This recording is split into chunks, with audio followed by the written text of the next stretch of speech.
Okay, so also with that last community post that I just posted with the Bread Barbershop having his first love or talking about his first love, one of the things that was in that episode was that the little sushi girl, she was actually a princess, and she was the princess of the little sushi community or whatever.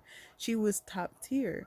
So in that being, she was actually undercover at the school because nobody knew that she was a princess and nobody knew she was the princess. Everybody was talking about her. Everybody was telling her how she smelled, how she looked.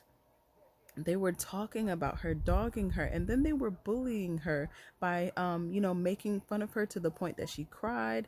Even the other bullies, they took her food and they were eating her food and everything, and they were bullying them so bad that Bread came in to kind of like step up for her, like, hey, stop messing with my girl.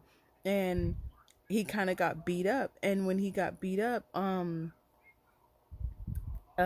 they he had come against them or whatever, and then he grabbed her hand and they began to run. And when they ran to the gym. But when they ran to the gym, there was these ninja sushi that came out that basically beat the bullies behinds. And when they beat the bullies behinds, because she was just like, they were like, okay, princess, what's going on, what's happening? And she was just like, okay, these two need a beating, and they got they beaten.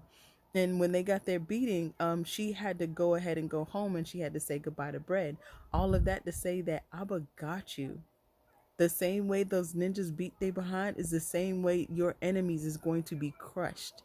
And when they're crushed, when your assignment is over, because they are your assignment, understand that when you are placed in a space, either it be a family, a job, a school, whatever, when you are placed there, that is your assignment. Once she was done with that assignment, being undercover, she had to deal with all of that. But once she was done and once it was time to go, they were like, yeah, you're needed back at home. She had to go, and that was done with. That was her assignment, that was it, and she couldn't drag all of that or what the police did to her back home. So that's the same thing when Abba is pushing you into that newness, that you cannot take the residue from the assignment and taking that into your new, and you really don't want to. Like, why do you want to think about that? Don't let that even have um how do you say, rent free room in your head. Like the tabs, the simulations, the rehearsing, the rehashing, like, don't let that have free rent in your head. Like, no, you have too much to think about and too much to do to let that be something that is taking space from you.